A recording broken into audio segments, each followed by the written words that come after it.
बिस्मिल्लाहिर्रहमानिर्रहीम। आज मैं आपको पार्टिकल एक्सेलरेटर्स के बारे में कुछ बयान करना चाहूँगा। बताऊँगा कि पार्टिकल एक्सेलरेटर्स क्या होते हैं और दुनिया में कहाँ कहाँ और कितने ऐसे एक्सेलरेटर्स हैं जो कि दुनिया में मौजूद हैं और जिनसे हम कौन कौन से ऑपरेशन परफॉर्म करवा सकते हैं। सबसे पहले अगर मैं बात करूँ पार्टिकल एक्सेलरेटर्स की, पार्टिकल एक्सेलरेटर क्या होते हैं, तो ये कुछ ऐसी मशीन्स होती हैं जो कि बहुत हाई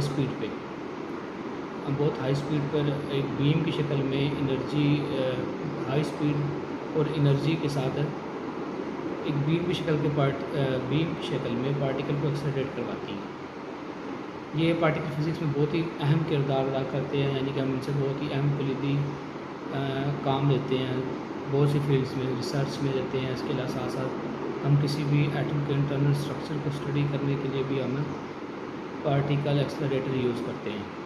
इस वक्त दुनिया में जो सबसे बड़ा पार्टिकल एक्सेलरेटर है वो लार्ज हैड्रॉन कोलाइडर है, जो कि जिनेवा के अंदर मौजूद है और इसको सर्न जो है वो इसको ऑपरेट कर रहा है। ये एक कोलाइडल एक्सेलरेटर है जो कि 13 टेरा इलेक्ट्रॉन वोल्ट तक की एनर्जी को जो है वो जनरेट करता है। और ये जो एक्सेलरेटर्स हैं ये कंडेंस मैटर फिज़िक्स में भी इस्तेमाल होते हैं। इसके साथ साथ इसमें स्मॉल लेवल की बात करूँ तो बहुत से ऐसे एक्सेलरेटर्स हैं, बहुत ही स्मॉल एप्लीकेशन हैं, मतलब स्मॉल लेवल के उनके ऊपर उनको हम यूज़ करते हैं, जिनमें बहुत सी स्मॉल लेवल के ऊपर एप्लीकेशन हैं, जिनमें हमारे पास पार्टिकल थेरापी है, जो कि हम ऑन्कोलॉजिकल प्रोसेसेस के लिए रेडियो आइसोटोप्स मेडिकल में यूज़ करते हैं डायग्नोस्टिक के लिए। इसके साथ साथ हम मैक्स स्पेक्ट्रोमीटर में एक्सेलरेटर्स को यूज़ करते हैं ताकि आइसोटोप्स, जिनसे रेयर आइसोटोप्स हैं, उनकी मेजरमेंट की जा सके। इस वक्त दुनिया के अंदर अगर मैं बात करूँ मुताद अंदाजे के मुताबिक 30,000 यानी कि 30,000 के करीब एक्सेलरेटर्स मौजूद हैं, छोटे और बड़े दोनों मिला के। टाइप्स की बात कर लेते हैं कि एक्सेलरेटर्स दो टाइप्स के होते हैं। एक तो ऐसे एक्सेलरेटर्स होते हैं जो कि जिनके जो प्रिंसिपल होता है वो इलेक्ट्रोस्टैटिक प्रिंसिपल होता है, और दूसरा एक्सेलरेटर्स होता है जो कि इलेक्ट्रोडायनामिक प्रिंसिपल होता है। अगर मैं पार्टिकल एक्सेलरेटर्स की क्लासेस की बात करूं तो क्लासेस में हमारे पास दो किस्म के एक्सेलरेटर्स होते हैं। एक तो इलेक्ट्रोस्टैटिक एक्सेलरेटर्स होते हैं जिनके अंदर जिसके अंदर इलेक्ट्रिक फील्ड को हम यूज़ करते हैं। इनकी मेन जो एग्जांपल्स हैं, जो मेन जो एक्सेलरेटर्स हैं वो वैन डी क्राफ्ट जनरेटर्स हैं, और दूसरा कोक्राफ्ट वाल्टन जनरेटर है, जो कि इलेक्ट्रिक फील्ड जिनके अंदर हम सिर्फ जस्ट पार्टिकल को एक्सेलरेट करवाने के लिए हम यूज़ करते हैं। इसके साथ साथ जो दूसरी टाइप के एक्सेलरेटर्स हैं वो इलेक्ट्रोमैग्नेटिक फील्ड हम यूज़ करते हैं, जिसके अंदर इलेक्ट्रिक फील्ड और मैग्नेटिक फील्ड हम दोनों यूज़ करते हैं किसी भी पार्टिकल को एक्सेलरेट करवाने के लिए। इसका एक ये एडवांटेज है कि इसके अंदर इन पार्टिकल एक्सेलरेटर्स के अंदर बहुत जो एनर्जी होती है वो फाइनाइट नहीं होती, महदूद नहीं होती। और के जो एग्जांपल्स हैं वो बीटाट्रॉन है, साइक्लोट्रॉन है, इसके साथ साथ लीनैक है जो कि लीनियर एक्सेलरेटर है, और इन्हीं को हम मॉडर्न एक्सेलरेटर्स बोलते हैं। इसी वजह से हम इनको मॉडर्न एक्सेलरेटर्स भी बोलते हैं, क्योंकि इनकी एनर्जी जो है वो हमारे पास महदूद नहीं होती, महदूद नहीं होती। हमें अपनी रिक्वायरमेंट के मुताबिक जितनी एनर्जी में रिक्वायर हो हम उसको मुताबिक इसको हम यूज़ कर लेते हैं। अगर मैं यूजेस की बात करूँ तो हाई एनर्जी बीम जो उनसे पार्टिकल की जो बीम है इसको हम फंडामेंटल और रिसर्च के अंदर बहुत ज़्यादा हम इसका इस्तेमाल करते हैं। इसके साथ साथ ये इंडस्ट्रीज़ के अंदर भी बहुत ज़्यादा इसका इस्तेमाल है। और ये तकरीबन हमारे पास 30,000 के करीब जो पार्टिकल एक्सेलरेटर्स हैं, इनमें जो 1% के करीब एक्सेलरेटर्स हैं वो रिसर्च पर्पसेस के लिए इस्तेमाल किए जाते हैं, जिनकी एनर्जी 1 गैव तक होती है। इसके अलावा जो कि 44% तक की जो पार्टिकल एक्सेलरेटर्स हैं रेडियोथेरेपी के अंदर, ट्रीटमेंट के अंदर, मेडिकल ट्रीटमेंट के अंदर हम इसको यूज़ करते हैं। जबकि 41% के करीब जो एक्सेलरेटर्स हैं वो आयंस इम्प्लांटेशन में इस्तेमाल होते हैं, और 9% के करीब जो एक्सेलरेटर्स हैं जो कि बड़े हाई एनर्जी पार्टिकल एक्सेलरेटर्स हैं, ये एलिमेंट्री पार्टिकल्स को स्टडी करने के लिए हम इनका इस्तेमाल करते हैं।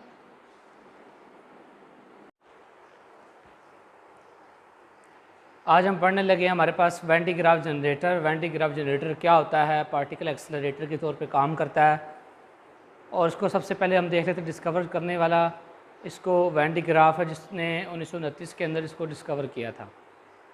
तो इसका जो प्रिंसिपल है वो इलेक्ट्रोस्टैटिक का प्रिंसिपल है, क्योंकि हमने पढ़े हैं कि हमारे पास दो टाइप्स के जनरेटर्स होते हैं, एक वो होता है जिनका प्रिंसिपल इलेक्ट्रोस्टैटिक का प्रिंसिपल है, इलेक्ट्रोस्टैटिक जनरेटर भी उनको बोलते हैं। दूसरा इलेक्ट्रोडायनामिक्स एक्सेलरेटर्स होते हैं। इलेक्ट्रोस्टैटिक जनरेटर्स होते हैं ये ऐसे कह लें पार्टिकल जनरेटर होते हैं जो बहुत ही हाई वोल्टेज को प्रोड्यूस करते हैं। हमारे पास इनकी जो एग्जांपल्स थी वो वैन डी ग्राफ जनरेटर थी, और उसके साथ साथ जो क्रोन वाल्टन हमारे पास जनरेटर था। और ये जनरेटर पार्टिकल को एक्सेलरेट करवाता है बहुत ही हाई स्पीड के साथ, ताकि न्यूक्लियर ट्रांसम्यूटेशन का अमल हो, और जो हमें पोटेंशियल डिफरेंस इस जनरेटर की वजह से अचीव होता है वो अबाउट 5 मेगावोल्ट का होता है। ठीक है, तो सबसे पहले ये डायग्राम आप देख रहे हैं कि हमारे पास वैन डी ग्राफ जनरेटर की डायग्राम है। इसका प्रिंसिपल क्या है? इसका प्रिंसिपल ये है कि अगर हमारे पास दो सफ़ियर्स हों, सरफेसेस हों, लेट्स सपोज कर लेते हैं एक सरफेस हमारे पास ए सरफेस है और दूसरी सरफेस बी, ये दो हमारे कोई दो सरफेसेस हैं। इसका रेडियस स्मॉल आर कर लें और इस बड़ी सफ़ियर का रेडियस कैपिटल आर कर लें, ये हालो सफ़ियर्स हैं। तो इसका प्रिंसिपल है वो बेसिकली ये है कि अगर हमारे पास इंटरनली चार्ज मौजूद है एक सरफेस ए के ऊपर जिसका स्मॉल रेडियस आर है, और ये दोनों सरफेसेस अगर एक दूसरे के साथ कांटेक्ट के अंदर मौजूद है, इनके दरम्यान कांटेक्ट मौजूद होगा, तो ये चार्जेस इंटरनल सरफेस से आउटर सरफेस के ऊपर शिफ्ट हो जाएंगे। जिस तरह ये चार्जेस आउटर सरफेस के ऊपर शिफ्ट हो जाएंगे तो आउटर सरफेस का पोटेंशियल जो उनसे है वो चेंज हो जाएगा, बढ़ जाएगा, और जबकि जो इंटरनल सरफेस है उसके चार्जेस के पोटेंशियल जो उनसे वो हमारे पास कम हो जाएगा। और यही प्रिंसिपल है किसी भी वैन डी ग्राफ जनरेटर का। ठीक हो गया। उसके बाद हम इसकी डायग्राम देख लेते हैं कि डायग्राम जो नज़र आ रही है आपको किस तरह का ये हमारे पास वैन डी ग्राफ जनरेटर होता है। ये एक वैन डी ग्राफ जनरेटर है। इसमें ये हमने बैटरी की पावर सप्लाई, सबसे पहले हम जो उसके पार्ट्स हैं वो लिख लेते हैं कि जो जो पार्ट्स इसमें हमने यूज़ किए हैं। नंबर 1 बैटरी सोर्स,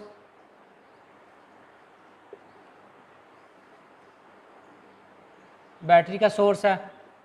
नंबर 2 ये हमारे पास कॉम्ब है, जो कंघी होती है वो हमारे पास है, ये है, इसको हम कहेंगे charging comb, sorry charging comb कहेंगे, चार्जिंग कॉम्ब। नेक्स्ट हमारे पास एक ये कॉम्ब लगी हुई है जिसको हम कलेक्टर कॉम्ब बोलेंगे, को हम लिख लेते हैं कलेक्टर कॉम्ब। उसके बाद ये एक बेल्ट है, कन्वीनियर बेल्ट जो मूव कर रही है। बेल्ट से पहले हमारे पास नंबर 2 पुलीज़ हैं,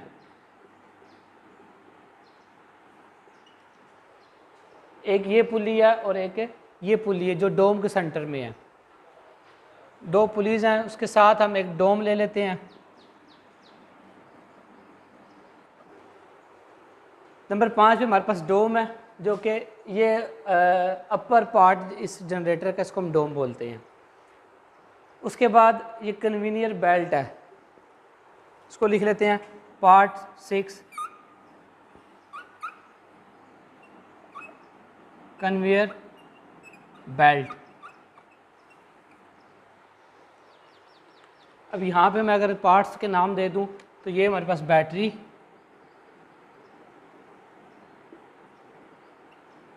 ये चार्जिंग कॉम्ब है, चार्जिंग कॉम्ब, ये कलेक्टर कॉम्ब है, ये हमारे पास डोम है, ये हमारे पास बेल्ट है। इसका प्रिंसिपल का ये काम कैसे करता है इसको हम देख लेते हैं। तो जैसे ही हम पोटेंशियल अप्लाई करते हैं, बैटरी का पोटेंशियल हम अप्लाई करते हैं, नेगेटिव टर्मिनल को हमने ग्राउंड किया हुआ, जबकि पॉजिटिव टर्मिनल से चार्जेस मूव करते हैं टुवर्ड्स दिस कॉम्ब, इस कॉम्ब के ऊपर जाके मूव कर जाते हैं। ये कॉम्ब के बाद ये आगे हमारे पास बेल्ट लगी हुई है जो बेल्ट पुलीज़ के ऊपर मूव कर रही है कुछ इस तरह से। ये बेल्ट जो उनसे किसी भी इंसुलेटिंग मटेरियल की हो सकती है। इसको मैं लिख दूं अगर कि जो मेरे पास बेल्ट है ये इंसुलेटिंग मटेरियल है, इंसुलेटिंग मटेरियल। इस तरह से जैसे ही पॉजिटिव चार्ज ऊपर चला जाएगा और नेगेटिव चार्ज ग्राउंड हो जाएगा, तो पॉजिटिव चार्ज इस कॉम की मदद से इस बेल्ट के ऊपर पुशअप हो जाएगा और इस तरह ये बेल्ट क्या करेगी, इस नेगेटिव चार्ज को सरफेस के ऊपर से लेते हुए वो हमारा पॉजिटिव चार्ज पहुंच जाएगा टूवर्ड्स दिस कलेक्टर कम, इस कलेक्टर कम के ऊपर पहुंच जाएगा। यहाँ से कलेक्टर कम का क्या काम होगा कि वो जैसे जैसे बेल्ट ऊपर मूव कर रही है चार्ज भी ऊपर की जानी भी मूव करता जाएगा। जब जहाँ पे कलेक्टर के पास पहुँचेगा तो ये इस चार्ज को कलेक्ट कर लेगा। चार्ज को कलेक्ट करने के बाद क्योंकि देख रहे हैं कि इस कलेक्टर कम का जो कंटेक्ट है वो इस डोम के साथ है, इस डोम के साथ है, तो कलेक्ट होने के बाद ये चार्जेस जो उनसे है वो इस डोम की सरफेस के ऊपर आना शुरू हो जाएंगे कुछ इस तरह से, और यहाँ से बेल्ट दोबारा से ऐसे मूव करती जाएगी up and down, up and down. जैसे जैसे चार्जेस ऊपर जाते जा रहे हैं चार्ज इस डोम का पोटेंशियल जो उनसे है वो बढ़ता जा रहा है, लेकिन एक थ्रेशोल्ड वैल्यू आएगी, उस वैल्यू के बाद जो डोम का जो पोटेंशियल इतना ज़्यादा हो जाएगा कि वो जो उसकी एयर उसके करीब तरीन एयर है, इस डोम के करीब तरीन एयर है उसको वो आयोनाइज कर देगी। आयोनाइज होने की वजह से एक स्पार्क मिलेगा। जैसे हमारे पास लाइटनिंग होती है जब बादल वगैरह गरजते हैं, बारिश के मौसम में लाइटनिंग होती है, इसी तरह से हमें एक स्पार्क मिलता है। तो वो चार्ज उस स्पार्क की शक्ल में सारा का सारा डिलीवर हो जाता है, डिस्चार्ज हो जाता है, यानी कि वो एयर को आयोनाइज करके खुद चार्ज को डिस्चार्ज हो जाता है। अब नेक्स्ट मैं इसके एप्लीकेशन की बात करता हूँ कि क्या क्या इसकी एप्लीकेशंस हैं। अगर हम जनरेटर को पार्टिकल एक्सेलरेटर के तौर पे इस्तेमाल करना चाहते हैं तो हमने क्या करना है, इसके जो इसकी एप्लीकेशन है, हमें एक आयन सोर्स जो कि प्रोटियम या ड्यूट्रियम यानी कि पॉजिटिव का आयन सोर्स होगा, हम इस पोटेंशियल डिफरेंस के वोल्टेज के दरमियान में हम पुट कर देंगे। यहाँ पे इस फिगर डायग्राम में मैं ये दिखा रहा हूँ कि ये मेरे पास एक डिस्चार्ज ट्यूब है। इस डिस्चार्ज ट्यूब के अंदर प्रोटियम या ड्यूट्रियम यानी कि वो कोई भी पॉजिटिव एलिमेंट जो है पॉजिटिव पार्टिकल, उसको मैं इसके अंदर रख देता हूँ। ठीक है, जैसे ही मैं रखूँगा, क्योंकि यहाँ पे एक पॉजिटिव हाई पोटेंशियल डिफरेंस है और नीचे नेगेटिव हाई पोटेंशियल डिफरेंस होगा, जिसकी वजह से इनके दरमियान एक पोटेंशियल क्रिएट हो जाएगा। जैसे हमने अर्लियर क्लासेस में पढ़ा था कि इलेक्ट्रिक फील्ड लाइंस जो सी हैं वो पॉजिटिव से नेगेटिव मूव करती हैं कुछ इस तरह से। ये पॉजिटिव चार्ज होता है ऊपर और नीचे हमारे पास नेगेटिव चार्ज होता है। अगर दरमियान में कोई चार्ज आ जाए, दरमियान में कोई सपोज कर प्लस क्यू चार्ज हो, तो ये क्या करेगा, तो ये प्लस क्यू चार्ज इस प्लस क्यू चार्ज को इलेक्ट्रिक फील्ड लाइंस के ज़रिए से electric field lines plus Q charge को इलेक्ट्रिक फील्ड लाइंस के ज़रिए से इसको मूव करवाएगा towards the electric field negative side, यानी कि नेगेटिव चार्जेस इसको अपनी तरफ अट्रैक्ट कर लेंगे और ये पॉजिटिव साइड इस प्लस क्यू चार्ज को पुश कर देगा। यही काम इधर हो रहा है कि ये हाई पोटेंशियल डिफरेंस क्रिएट होने के बाद ये पॉजिटिव चार्जेस जो उनसे हैं वो यहाँ पे इस डिस्चार्ज ट्यूब के अंदर जो प्रोटियम या ड्यूट्रियम के जो पार्टिकल्स हैं उनको वो पुश करेगा टूवर्ड्स द टारगेट के ऊपर। जैसे ही वो हाई स्पीड के साथ फॉल करेंगे इस टारगेट के ऊपर, इस जैसे पार्टिकल्स हैं ये हाई स्पीड के साथ आएंगे और इस डिस्चार्ज ट्यूब में से निकलते हुए इस टारगेट के ऊपर स्ट्राइक करेंगे। इस जब टारगेट के ऊपर स्ट्राइक करेंगे तो हमारे जो हमारा वैन डी ग्राफ जनरेटर का जो प्रिंसिपल है, ये जो हम इसे एप्लीकेशन इस्तेमाल करते हैं, यूज़ करते हैं, वो यही है कि टारगेट के हिट करने के बाद हम इसको स्टडी करते हैं और इसको हम न्यूक्लियर फिशन के अंदर और ये प्रोसेसेस हम न्यूक्लियर फ्यूजन के अंदर हम इसको यूज़ करते हैं। इसी तरह हम प्रोटॉन की स्कैटरिंग वगैरह को हम स्टडी करने के लिए हम इस जनरेटर को हम यूज़ करते हैं। मैं उम्मीद करता हूँ आपको समझ आ गई होगी। चैनल को सब्सक्राइब कीजिएगा, लाइक कीजिएगा और किसी भी अगर कोई बात ना समझ आए या किसी भी टॉपिक को अगर समझना चाहते हैं तो आप कमेंट में अपनी राय ज़रूर दीजिएगा। Thank you very much.